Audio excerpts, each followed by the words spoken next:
Nous les côtoyons au quotidien, mais ils sont presque des fantômes. La plupart du temps sans adresse, ni téléphone, ni identité officielle. L'État les appelle les ESI, les étrangers en situation irrégulière, en clair, des clandestins. Ils sont plusieurs centaines en Corse, souvent originaires du Maghreb. Depuis les lois sur l'immigration de 2006, le système fabrique à la chaîne ces sans-papiers. Un système qui leur permet de rester sur le territoire, mais pas d'y travailler. Un système où des lois interdisent aux entreprises d'embaucher les salariés dont elles auraient besoin. Un système qui bénéficie aux fraudeurs et crée frustration, racisme et précarité. Un système du perdant-perdant, dont voici les dessous.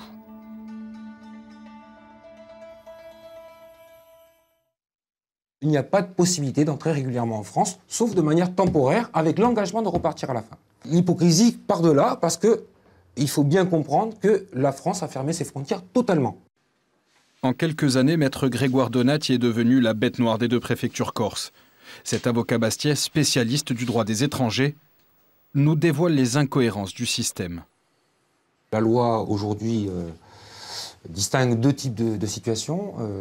La situation de vie privée et familiale, c'est-à-dire que l'étranger peut prétendre un titre de séjour dès lors qu'il a l'essentiel, voire l'intégralité de ses attaches en France, et surtout qu'il n'ait plus d'attaches dans son pays d'origine. C'est très difficile puisqu'il faut apporter la preuve de sa résidence en France, et dès lors qu'on est clandestin, on n'a pas le droit à un compte bancaire, on n'a pas le droit d'avoir une voiture, on n'a pas le droit d'avoir un téléphone, une ligne fixe, donc on a une carte, on n'a aucun document administratifs officiels qui sont absolument nécessaires pour prouver sa résidence continue en France depuis son arrivée. Deuxième possibilité, qui était une possibilité qui a été ouverte de manière très restreinte, comme vous allez le voir, par une circulaire en 2007 qui a ouvert la régularisation par le travail, mais avec des métiers qui sont des métiers ultra spécialisés, de très haute technique, et qui ne correspondent, je crois qu'il n'y a pas eu une carte de séjour délivrée sur ce fondement depuis que la circulaire est sortie. Le problème, le débat politique, c'est les gens qui sont déjà ici, qui ont réussi à pénétrer. Qu'est-ce qu'on en fait? C'est pour répondre à ces questions que nous avons tenté de rencontrer ces sans-papiers. Que deviennent-ils? Combien sont-ils exactement? Et surtout, comment vivent-ils? Difficile d'approcher ce milieu fermé qui redoute les expulsions. Alors nous tentons notre chance en apprenant l'existence de cet endroit, près de Bastia. À l'abri des regards, invisible depuis la route nationale pourtant toute proche, un véritable camp de fortune.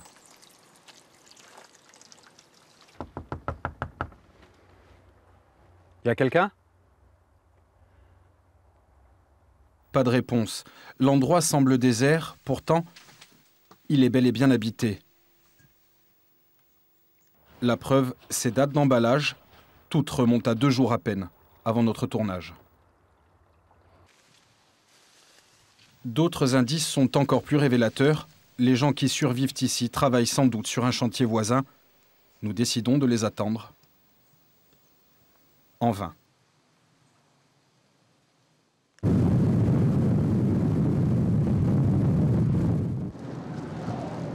Pour trouver des clandestins prêts à nous rencontrer, nous avons dû sillonner la Corse.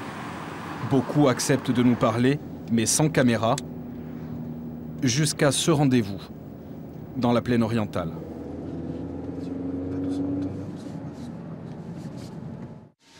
Bonjour. Salut. On est passé 3 fois, mais Ah, tu vous vas. montez avec nous.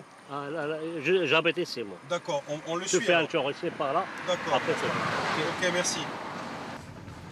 C'est cet homme, Marouane, qui sera notre guide. Avec lui, quelques compagnons de galère qu'il a réussi à convaincre. L'un d'eux, Houssine, a à peine 23 ans. C'est un de ses amis qui nous traduit son histoire. فوقاش دخلتي هنا فرنسا 2005 تقريبا 2006 2006 Ce monsieur, il a son père et sa mère et deux sœurs et son frère, mais il arrive là à 2006. Il travaille à gauche à droite comme pour gagner sa vie, pas de plus. Pas de plus, mais non, il n'arrive pas. Il pose un dossier à la préfecture et la préfecture, la justice, واحد المرة ولا جوج Une fois. Et toute sa famille est en situation régulière. Oui, sa famille, il est tout régulier, sauf lui. Houssine est expulsable car son RCS n'est plus valable. Le RCS, c'est le récépissé de demande de carte de séjour. Marouane, lui, a le sien. Ce document est délivré par l'État le temps d'examiner une demande de régularisation. Pour les clandestins, un sésame, mais pas vraiment la fin des ennuis. Ça fait 5 ans. Je suis ici et j'ai que le récépissé. Je n'ai pas de travail. Je n'ai pas le droit pour travailler. Moi, je cherche le travail, mais j'ai trouvé beaucoup de travail. Mais le patron, il m'a dit il faut chercher le carte séjour pour travailler. J'ai travaillé à gauche, à droite, comme ça, à restaurant, camping, partout. Je travaille partout comme ça. 3 jours, 12 jours, 3 jours pour vivre. Hein. C'est tout, hein, pour vivre. Pour vivre, comme il dit, Marouane enchaîne les boulots au noir car son récépissé ne lui donne pas le droit de travailler légalement alors qu'il est officiellement autorisé à rester sur le territoire et qu'il a trouvé plusieurs employeurs prêts à l'embaucher.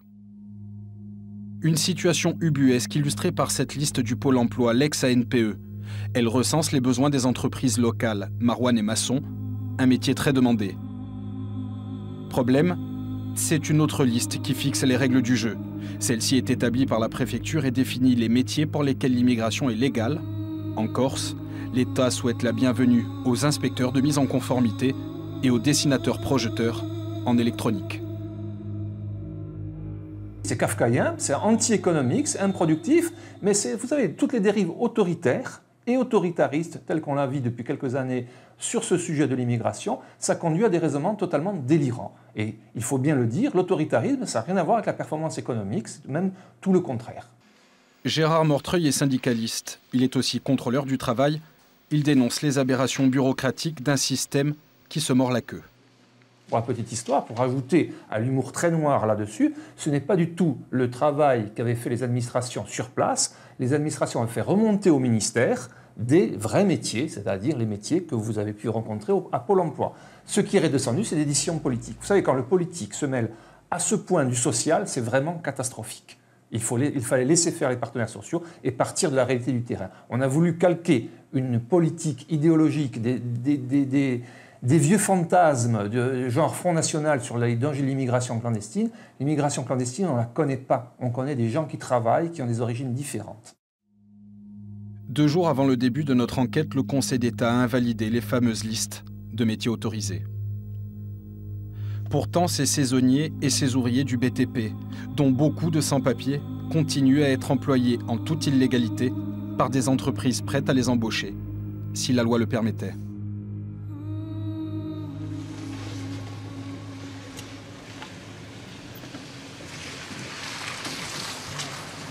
Lutter contre le travail irrégulier, c'est une partie des missions de la police aux frontières, la PAF. Ce jour-là, 3 équipages du service contrôlent un chantier près d'Ajaccio. Messieurs, bonjour. La police. Auriez-vous une pièce d'identité, s'il vous plaît? Le contrôle se déroulera sans anicroche. Les policiers font chou blanc. Tous les ouvriers du chantier sont en règle. C'est loin d'être toujours le cas. Le BTP, en général, ça concerne les activités manouvrières. Hein. L'hôtellerie, la restauration, c'est les plongeurs. Hein. Ce sont les gens qui sont derrière les cuisines, hein, derrière les salles. Ceux qu'on ne voit pas. Ceux qu'on ne voit pas, bien sûr. Hein. Et puis l'agriculture, c'est pareil. Certains responsables se laissent tenter à employer une main-d'œuvre, bien souvent d'ailleurs logée dans des conditions indignes. Donc il y a quand même la dignité de ces gens-là qui est remise en cause. Et puis aussi, ce sont des taxes, des recettes de l'État qui sont en moins, bien évidemment, pour la collectivité. Des taxes en moins dans les caisses de l'État, et parfois aussi un véritable business. C'est ce que croit la justice dans une affaire qui remonte au 15 juin 2009. Ce jour-là, à Bastia, un vaste coup de filet vise les cabinets d'un avocat et d'un médecin, maître Jean-Marie Pérez et le docteur Louis Ansaldi. Une vingtaine de personnes est interpellée. L'avocat et le médecin sont soupçonnés d'être les pivots d'un trafic de faux certificats pour l'obtention de papiers. Dans cet arrêt que nous nous sommes procurés, les juges évoquent une véritable filière, avec rabatteurs et profits juteux à la clé. Par l'intermédiaire de son avocat, Maître Pérez assure avoir simplement fait son métier en défendant des dossiers de régularisation. Il faut bien avouer qu'il existe des moyens beaucoup plus simples pour les candidats à l'immigration illégale.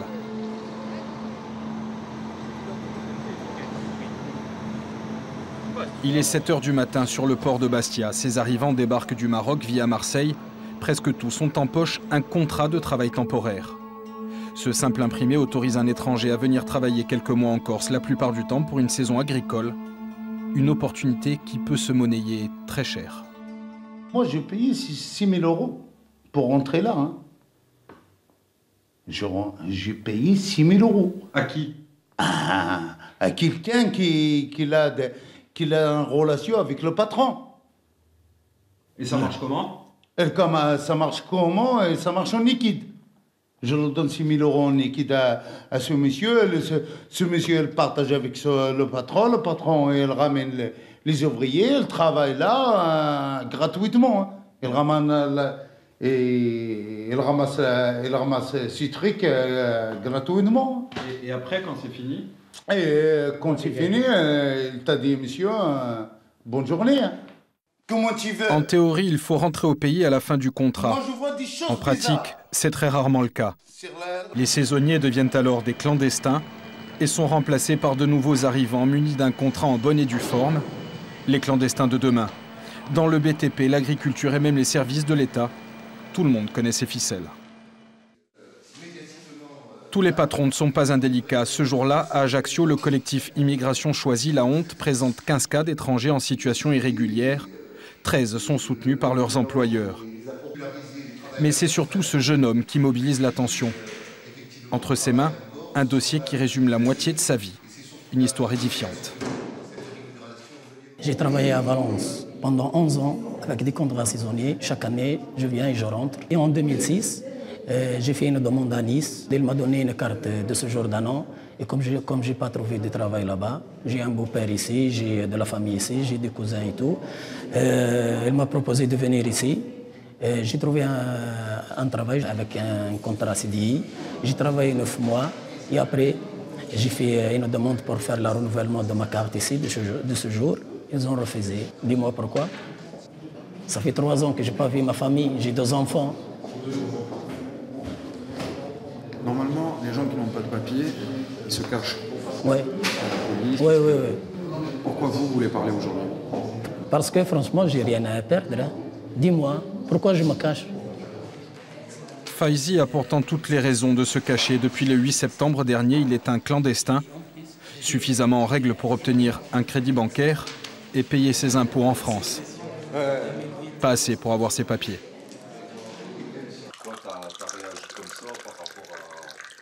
Lui non plus n'a pas voulu se cacher. Il y a 2 ans, son histoire a frappé l'opinion.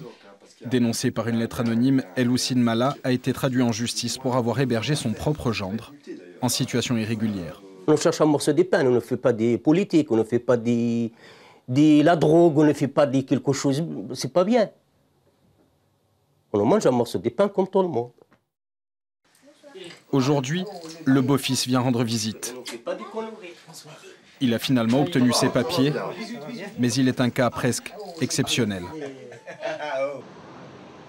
Malgré nos demandes à la préfecture de région, impossible de connaître le nombre des régularisations et celui des expulsions. Une chose est sûre, la pression est maximale. Cette note confidentielle de la direction zonale de la police aux frontières à Marseille en dit long. Objectifs chiffrés, indicateurs de performance, un langage de multinationales qui rebute même certains policiers. En 2009, le but à atteindre pour la Haute-Corse est de 180 expulsions. Une tous les 2 jours. Le dernier matin de notre tournage, nous apprenons l'imminence d'une expulsion. Sur la piste, les techniciens ne font même plus attention à ce genre de scène. Pour l'homme au blouson marron encadré par 3 policiers, pas de cri ni de drame, juste une croix de plus dans la bonne case. Ainsi va le système.